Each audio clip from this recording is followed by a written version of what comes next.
Nessa manhã, a gente vai fazer uma interrupção da série que vinha fazendo na igreja, a série de exposição do Credo Apostólico.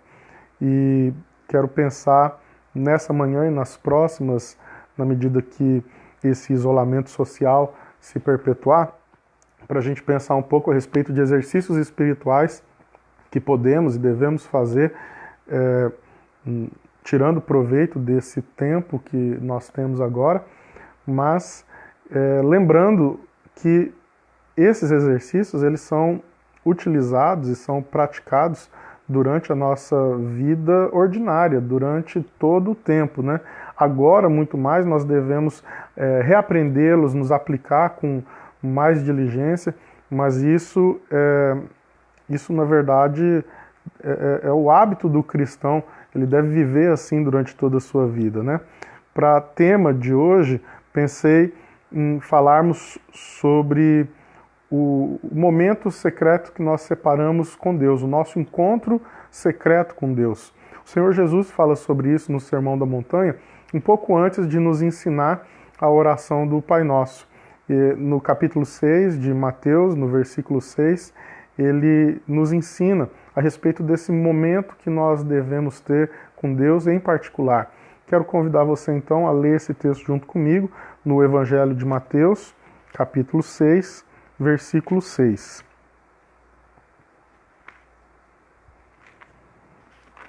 Em Mateus 6:6, o Senhor Jesus disse assim: Tu, porém, quando orares, entra no teu quarto e, fechada a porta, orarás a teu Pai que está em secreto.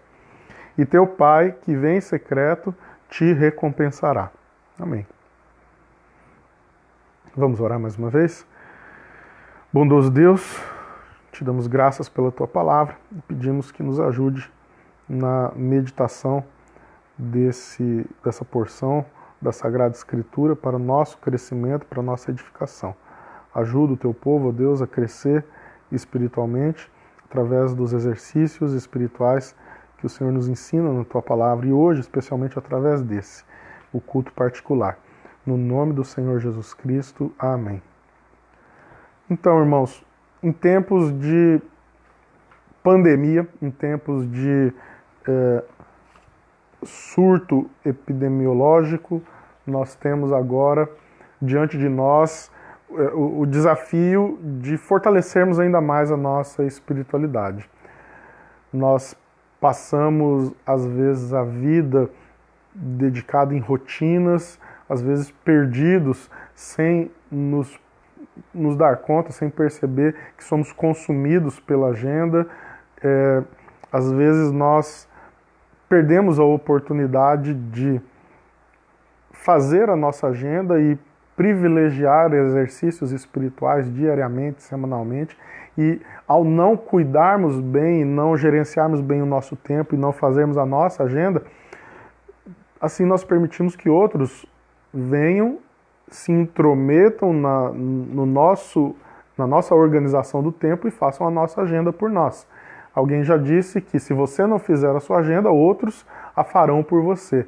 E isso diz respeito também ao modo como você usa o seu tempo, ao modo como você usa o tempo para adorar a Deus e para cultuar a Deus. Na Igreja Presbiteriana, nós aprendemos com muita clareza que a nossa devoção a Deus, ela deve ela deve contar com maneiras diferentes de servir a Deus. Não seriam maneiras, mas seria dimensões diferentes da nossa adoração. A primeira delas é o culto individual ou o culto particular. A segunda é o culto familiar ou culto doméstico. E a terceira é o culto público, a reunião da igreja, a reunião das famílias da igreja celebrando o culto público. Então, essas diferentes dimensões, esses diferentes ambientes em que nós nos dedicamos à devoção a Deus, eles têm características diferentes, circunstâncias diferentes. Nós podemos perceber que há até propósitos distintos, mas nós precisamos entender, então, qual que é a diferença, quais são as diferenças entre eles e quais os propósitos e como funciona cada um deles. Hoje eu queria conversar um pouquinho com você sobre essa dimensão do culto, que é o culto particular. Se você é cristão, se você adora a Deus, então você precisa sim servir a Deus junto com a comunidade, você precisa servir a Deus em família e você precisa servir a Deus sozinho, em particular. É por isso que o Senhor Jesus disse: tu, porém, quando orares, entra no teu quarto e, fechada a porta, orarás a teu Pai que está em secreto, e teu Pai que vem em secreto te recompensará. Portanto, irmãos, essa é uma dimensão da nossa espiritualidade que é bastante negligenciada. Algumas pessoas naturalmente têm essa facilidade, você reconhece algumas pessoas na igreja que conseguem com facilidade separar no seu tempo, no seu dia, algum período para fazer suas orações em particular, para separar tempo para Deus. Algumas pessoas separam 5, 10 minutos por dia, outras pessoas separam 1 hora, 2 horas por dia. Algumas pessoas têm essa facilidade e testemunham do quanto elas gostam de fazer isso, do quanto é agradável para elas gastar esse tempo com o Senhor. Mesmo as que gastam muito, as que gastam pouco, tem gente que compartilha conosco essa facilidade, esse desejo, essa vontade e esse prazer que tem em orar ao Senhor. Tem gente que fala assim: nossa, é bom demais orar, é bom demais estar na presença do Senhor. Mas nós devemos reconhecer que isso não é a maioria, é uma exceção. A maioria dos crentes não experimenta isso, não passa por essa mesma vivência. Alguns crentes vivem isso com prazer. Outros crentes, existe um outro grupo que se esforça muito e faz, cumpre, todos os dias rigorosamente gasta esse tempo de devoção, esse tempo de oração. Mas como que numa luta diária, como que matando um leão por dia, como que se esforçando todos os dias contra a sua própria vontade. E mesmo quando consegue engrenar alguma coisa e construir alguma rotina espiritual que lhe fortaleça e que vá lhe dando algum prazer, vez por outra, ou às vezes até muitas vezes, falha nisso, consegue interromper e depois tem dificuldade de reassumir. Enfim, eu estou falando daquele grupo de crentes que, embora tenham consciência do seu dever e se esforcem por fazer, não conseguem encontrar prazer, mas mesmo assim continuam lutando, se esforçando, se empenhando para manter essas rotinas espirituais de adoração a Deus em particular. Eu me refiro à leitura da Bíblia, oração, cânticos, uma rotina parecida com a que a gente faz no culto público, só que fazer isso sozinho. Algumas pessoas, eu diria agora num terceiro grupo, elas sentem muita dificuldade de compreender a necessidade. São crentes, frequentam a igreja, gostam de frequentar a igreja, os cultos públicos, e diferente desse grupo anterior que eu falei, que sabe da necessidade, mas tem dificuldade de cumprir, agora eu me refiro àquelas pessoas que têm dificuldade de reconhecer que isso é uma exigência da espiritualidade cristã. Algumas pessoas têm dificuldade de entender que isso é requerido por Jesus Cristo de nós. E não conseguem praticar, evidentemente, porque nem sequer assumiram a convicção de que isso é um dever e que deviam estar fazendo isso. Então, nós temos essas diferentes realidades dentro da igreja e, de fato, a maior parte das pessoas está no segundo grupo. Aquele grupo das pessoas que sabe que deve fazer, mas que tem muita dificuldade de fazer e que luta constantemente e que apanha e que está tentando e muitas vezes se sente derrotado, mas todo dia, toda semana está se esforçando para readquirir esse hábito. é uma luta constante. O Senhor Jesus, ele nos ensina nessa passagem, em Mateus 6, versículo 6, tu, porém, quando orares, entra no teu quarto, fechada a porta, orarás a teu pai que está em secreto, e teu pai que vem em secreto te recompensará. Nós sabemos pela palavra de Deus, desde o Antigo Testamento, através das convocações solenes que o Senhor fazia para que Israel se reunisse para a adoração. Também no Novo Testamento, com o testemunho dizendo como os cristãos do primeiro século se reuniam, mas não só através dos textos narrativos, mas também da exigência das cartas, por exemplo, em Hebreus 10, versículo 25, que nos ensina para não deixarmos de nos congregar, como é costume de alguns. Nós temos muito ensino na palavra de Deus para que nós vivamos uma vida de culto comunitário, de reuniões das famílias cristãs. E também temos exemplos na palavra de Deus e convocações, né, exigência da palavra de Deus para que nós vivamos uma vida doméstica espiritual. Que dentro de casa nós sejamos capazes de celebrar e promover a adoração do Senhor em família. Nesse ambiente doméstico, a gente pode reunir a família e adorar a Deus, desde exercícios espirituais dos mais simples, dos mais objetivos, assim, que até estranho quando a gente percebe que uma família cristã não pratica, né, de sentar-se à mesa das refeições e fazer uma oração de gratidão pelo alimento que é tomado, preferencialmente antes da refeição, mas mesmo que esqueceu de fazer antes, pode interromper a oração e fazer essa prece e agradecer a Deus pelo que o Senhor tem dado de alimento todos os dias. Ou se não se lembrou de fazer antes ou durante a refeição, que fizesse ao final, né, mas que pudessem agradecer. Em casa, por exemplo, como nós temos crianças muito pequenas, a gente tenta criar um certo ritual, uma certa liturgia para ajudá-las a perceber que esse momento da oração é um momento importante. Então, desde cedo nós aprendemos a dar as mãos na hora da refeição para fazer essas orações de gratidão, né, durante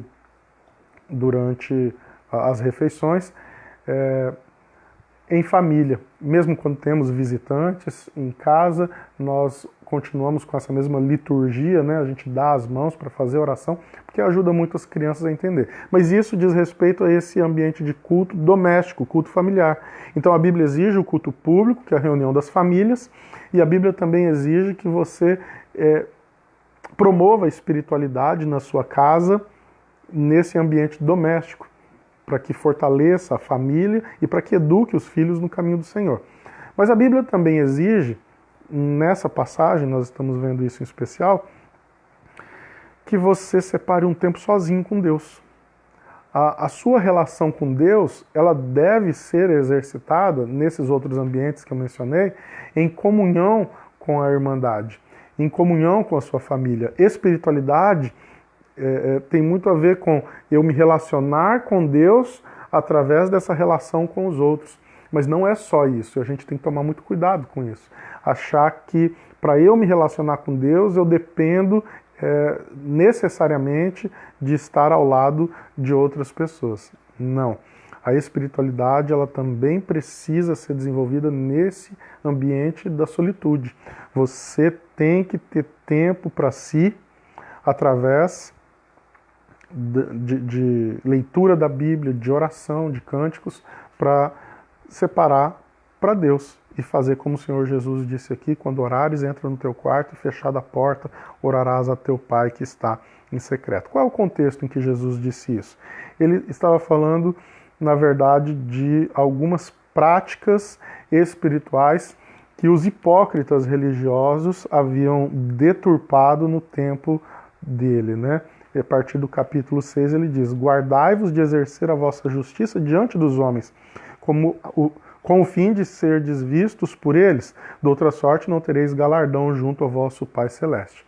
É muito essa necessidade de plateia, essa necessidade de ser visto pelas pessoas, ser reparado e, portanto, ser elogiado, né? Consequentemente, você receber os louros, o louvor de tudo isso. A partir de então, no versículo 2, o Senhor começa a nos instruir a respeito da prática de caridade, a prática de dar esmolas. Quando, pois, deres esmola, não toques trombeta diante de ti, como fazem os hipócritas nas sinagogas e nas ruas, para serem glorificados pelos homens. Em verdade vos digo que eles já receberam recompensa. O sentido é óbvio. Jesus está dizendo, eles já receberam a recompensa, que foi o elogio, o reconhecimento, o louvor dos homens. Mas, em contrapartida, ele diz, tu, porém, ao dares a esmola, ignore a tua mão esquerda o que faz a tua mão direita. Secreto, e que vem em secreto te recompensará. O raciocínio ele é o seguinte, se você já recebeu a recompensa dos homens, então não conte com receber a recompensa de Deus. Se você deu esmolas pensando que deveria ser aplaudido e ser reconhecido, então não espere que você receba a recompensa. Você já recebeu a sua recompensa. O que mais você está querendo? Você fez isso para receber o reconhecimento e o louvor das pessoas e já recebeu. Então por que você precisa de alguma coisa a mais? Então aí ele usa o princípio. Não, quando você fizer a sua esmola, faz de uma forma tão discreta que nem uma mão perceba que a outra fez, né? A tua mão, ignore a tua mão esquerda o que faz a tua mão direita. Então você dá a esmola com a mão direita, que nem a tua mão esquerda saiba disso. É uma linguagem figurada, mas que fala a respeito do tamanho da discrição que nós devemos ter quanto às obras de caridade que fazemos. Se você faz pensando que vai encontrar louvor, aplausos, reconhecimento das pessoas, você com certeza vai alcançar o seu objetivo. Você vai receber todo esse reconhecimento. Fique contente, fique satisfeito com isso, porque você não vai ter mais nenhum reconhecimento. E aí o Senhor Jesus usa esse mesmo argumento, agora aplicado a duas outras rotinas também espirituais, exercícios espirituais, que são o do jejum e o da oração, né?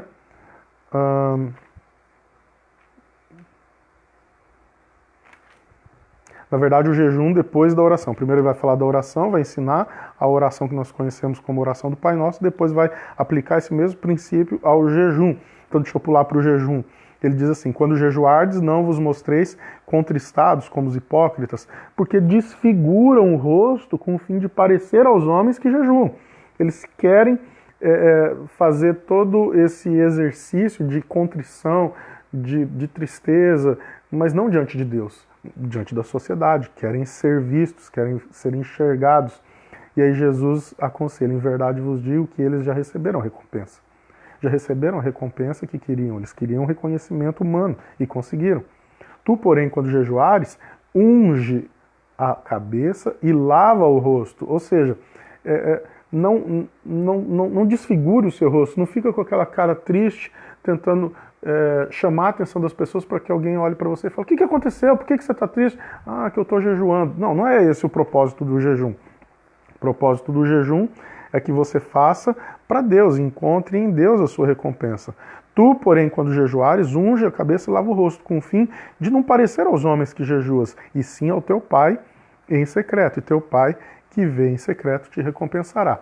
Isso já faz parte dessa adoração individual, particular, solitária, que você faz entre você e Deus, né? Essa relação que você tem com Deus.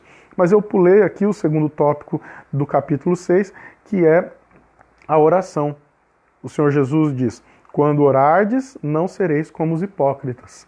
Ele está falando dos religiosos, especialmente dos líderes religiosos, mas qualquer religioso pode ter esse coração fariseu, né? Não sereis como os hipócritas, porque gostam de orar em pé nas sinagogas e nos cantos das praças para serem vistos dos homens. É evidente que ele está se referindo a um contexto em que as pessoas nas sinagogas não precisavam fazer uso desse tipo de recurso de chamar a atenção, né? Mas eles gostavam de se destacar em relação aos outros. Em verdade vos digo que eles já receberam a recompensa. Eles queriam ser enxergados e foram, então não precisam ser enxergados por Deus. Tu, porém, chega finalmente o texto que nós estamos tratando, Tu, porém, quando orares, entra no teu quarto e fechada a porta, orarás a teu pai. Separa um tempo para Deus. Separa um tempo em família também, mas não só isso. Nesse tempo de confinamento, de isolamento social, separe um tempinho da sua agenda. Se você não tem esse costume, que seja só um tempinho mesmo, mas aprenda todos os dias entrar num lugar em particular, fechar a porta, separar para o Senhor, para você ler uma porção da Escritura e orar. Se você já faz esse exercício, incremente, né? Você pode ler livros cristãos, você pode cantar ao Senhor, você pode gastar mais tempo em oração, subir de 10 minutos para 20, para 30, para 1 hora. Aproveite o seu tempo, exercite-se espiritualmente, mas faça isso também sozinho. O que o Senhor está nos chamando a atenção nessa passagem e agora, através dessa mensagem, é para que você abra os olhos e perceba que cada um de nós precisa dessa espiritualidade comunitária, dessa espiritualidade familiar, mas também precisa de um tempo sozinho com Deus. Porque senão, se você não consegue, se você só consegue ser espiritual junto de outras pessoas, você está se tornando hipócrita como esses fariseus, que para dar esmolas precisavam fazer isso com a participação dos outros. Para jejuar, precisavam fazer isso coletivamente, só coletivamente, e da participação dos outros, do conhecimento dos outros. E quando fazem o culto, só conseguem fazer se estiverem na companhia de outras pessoas. É um desafio para você nessa manhã, para que você se experimente, se exercite para perceber se você realmente dá valor para o Senhor ou se você dá valor só para a comunidade que adora o Senhor junto com você. Então, o desafio do culto doméstico é grande. Nós temos chamado a atenção para esse tempo para que você chame a sua família para adoração. Mas o desafio do culto individual é maior.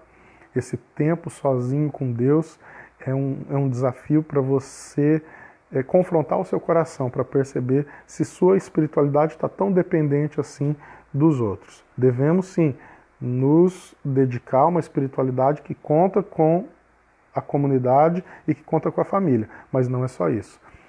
Prove para si mesmo, prove para o seu coração que você ama a Deus tanto que você consegue fazer inclusive sozinho, né?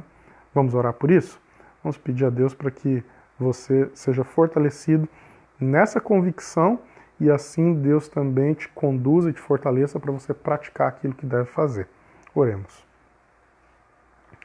Querido Deus, eu oro pela minha vida, pelos meus familiares e por toda a igreja que pastoreio, para que o Senhor nos fortaleça. Oro também, ó Deus, por aqueles que estão nos acompanhando através dessa transmissão, mesmo pertencendo a outras igrejas, mesmo não sendo de igreja nenhuma, que o Senhor lhes dê a graça e a força que precisam para entender e para praticar aquilo que aprendemos nessa manhã. Queremos sim, ó Deus, ter tempo na nossa agenda para o Senhor. Queremos sim ter tempo para adoração comunitária, mas queremos aprender, ó Deus, a ter tempo na nossa agenda para o Senhor, tempo em particular. Esse tempo precioso, ó Deus, em que nós podemos perceber o quanto o Senhor é importante para nós,